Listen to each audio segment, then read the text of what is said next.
Let's talk about the idea of public good market failure. There are two kinds of goods to talk about. A private good is a good whose consumption is both excludable and rival. Excludable means a person can be physically excluded from consumption of the good.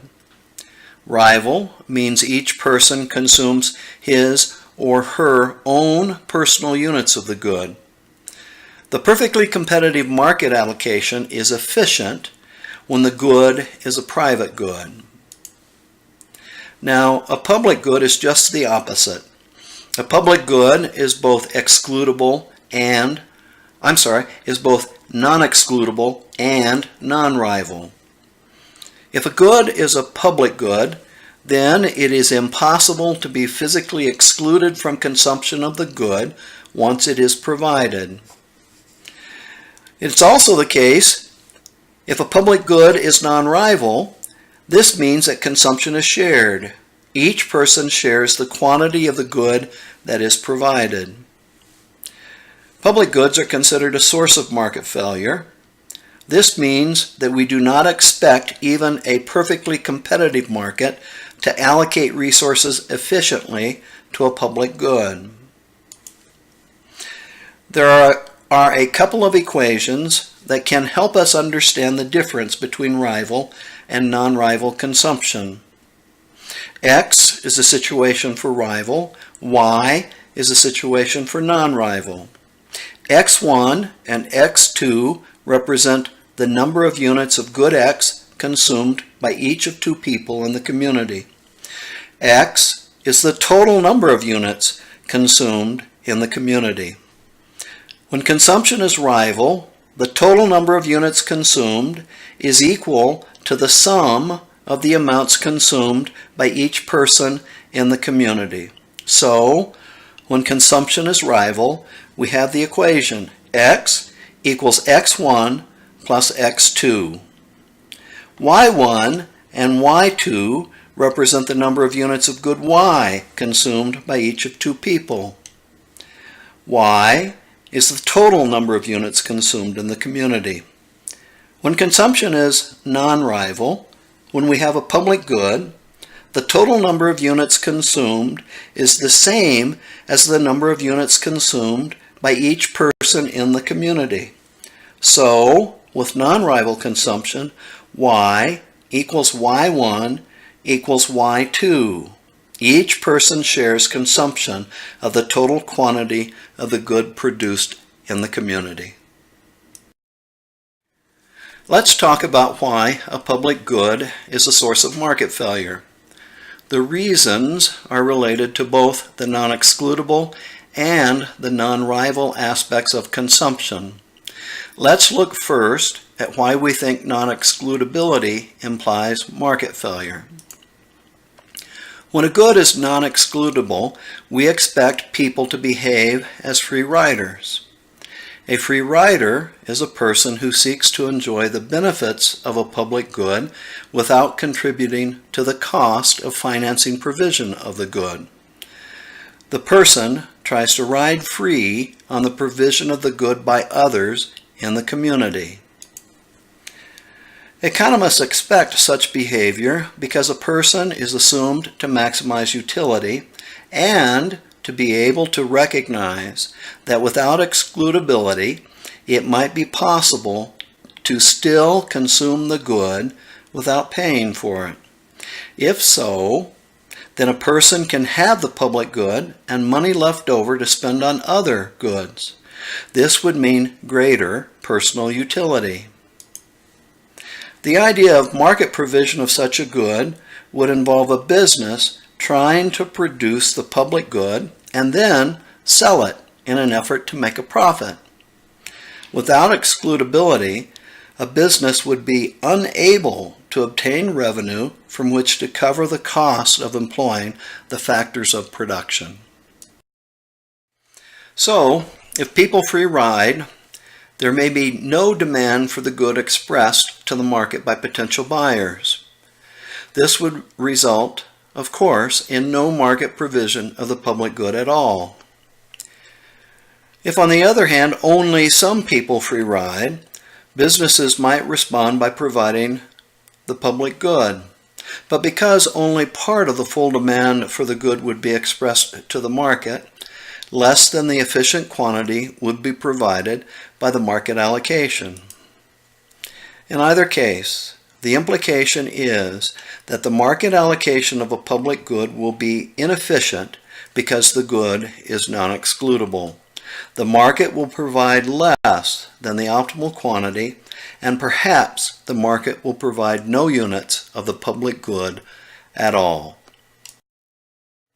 Let's turn now to the reasons we expect non-rivalry to result in market failure.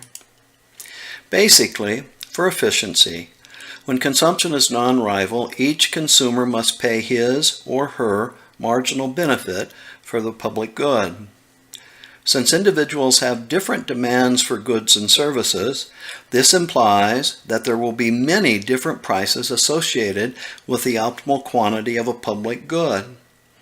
Because a perfectly competitive market has only one price, this means the market allocation will be inefficient. In contrast, when consumption is rival, when the good is a private good, efficiency requires one price. Further, that one price must be equal to marginal social cost, and this is exactly what happens with perfect competition. Let's turn now to a couple of allocation models in order to see the difference rival and non-rival consumption makes for the optimal allocation of resources. Okay, let's look at a couple of allocation models. One model will be for the optimal amount of a private good. The other will be for the optimal quantity of a public good. Let's start with a private good. We've got the quantity on the horizontal axis, dollars or price on the vertical axis. Same thing now for the public good, which will be the model on the right. Now we add two demand curves in our model for the efficient private good. D1 is the demand person 1 has for the private good. D2 will be the demand a second person has for the private good. So why are the demand curves different? Well, each person can be assumed to have different preferences and/or a different income.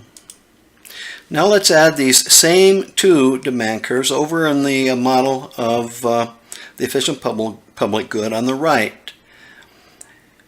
Same thing, D1, demand by one person for the public good. D2, demand by a second person for the public good. Now, let's go from the individual demand curves, D1 and D2, to the market demand curve in the private good model. Because the private good is rival, each person consumes his own units of the good. The market demand curve is obtained by adding these two demand curves together in the horizontal direction. This means picking a price and adding the quantity demanded by each person. The result is the demand curve called D in the diagram. Notice also the way I've labeled it, that the market demand curve is the marginal social benefit curve for the private good. Now, let's consider the market demand curve for the public good. Consumption in this case is non-rival. This means both consumers must consume the same units of the good and the same units as the total units provided. To accomplish this, the market demand curve is obtained by adding D1 to D2, this time in the vertical direction. That means pick a quantity and add each person's marginal benefit, or the distance to the demand curve, at the quantity. We add these together. The result is also called D. And once again, the demand curve in this diagram will reflect marginal social benefit. So look at the two diagrams. D1 and D2 are meant to be the same, but the market demand curve for a private good is obtained by horizontal summation. the market demand curve for a public good is obtained by vertical summation, and the market demands look much different in each case. Now, we add the marginal cost of production in the private good model. That's the curve MC. To keep the model simple, assume a constant marginal cost. Also, notice that this marginal cost is the marginal social cost curve. The optimal quantity of the private good is Q star, and it, of course, is determined as the quantity where the marginal social benefit curve intersects the marginal social cost curve. Now we add the price P star. This price P star is the price that goes along with the optimal quantity Q star. Given the price P star, the quantity person 1 consumes is Q1. The quantity consumed by the other guy in the model is Q2. And notice that given the way the diagram is constructed, Q star is equal to Q1 plus Q2. Each consumer pays the same price, but each consumer consumes a different quantity. These are the relevant attributes of the efficient allocation of resources when the good is a private good. Now, move to the public good model and add a marginal cost of production. It is also assumed to be a constant marginal cost. This marginal cost is also once again assumed to be the marginal social cost associated with the public good. Given the marginal social benefit and the marginal social cost curves for the public good, the intersection of these curves gives us the optimal quantity of the public good as Q star. The price that goes along with Q star is P star. Now, with the public good, both consumers will consume the optimal quantity in total of the good, which is Q star. So each consumer must pay a different price. Consumer 1 pays P1, consumer 2 pays P2. And notice, P star is equal to P1 plus P2. Once again, these are the relevant attributes of the efficient allocation of resources, but in this case, it's when the good is a public good. The differences in efficient allocation between a private good and a public good are summarized in the two boxes. With a private good, all consumers pay the same price, but consume different quantities. And notice, too, that the price each consumer pays is equal to his or her marginal benefit, which is the vertical distance to the demand curve. With a public good, all consumers pay a different price, but consume the same quantity. Notice that here again, each consumer pays an amount for a price that is equal to his or her marginal benefit. The model for the efficient private good is essentially the model of a perfectly competitive market. The perfectly competitive market, therefore, cannot do both the model on the left and the model on the right. So, this is the reason we say non-rivalry leads to market failure. When the good is a public good, the market cannot reflect the diagram for an efficient public good. So, a public good is a source of market failure. Does this mean government should provide any and all public goods? Not really. We haven't asked if government can achieve an efficient allocation of a public good.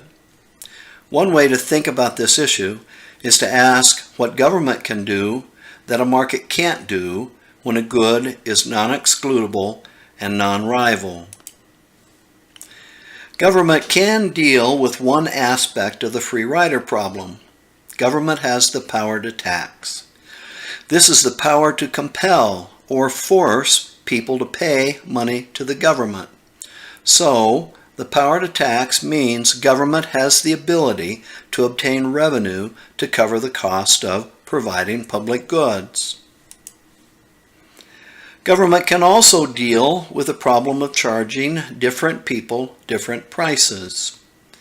The government power to tax results in different tax burdens for different people. Essentially, different people pay different amounts for the goods and services provided by government. But for an optimal allocation of a public good, the different tax payments have to reflect each person's marginal benefit. Government cannot easily overcome this fundamental information problem. Government may be forced, but it cannot compel those who would free ride to reveal their true marginal benefit to the people in government. For this reason alone, we should probably be cautious in thinking that government can achieve an efficient allocation of resources to public goods. In addition, before we could reach such a conclusion, we would want to explore how government allocation decisions come to be what they are. The study of public choice economics gives us other reasons to doubt that actual governments can correct the public good market failure. What should we conclude about public good market failure? We can expect the market allocation of resources to public goods to be inefficient. In such circumstances, government provision can provide some amount of public goods people value and that might not otherwise be provided. However, we also can't expect government provision to be efficient either, unless, of course, government can find a means to learn the actual marginal benefits different people have for public goods. But even if the real marginal benefits could be learned by those in government, unless those in government can also see incentives that lead to optimal public good provision, it seems unlikely that government can solve the public good market failure.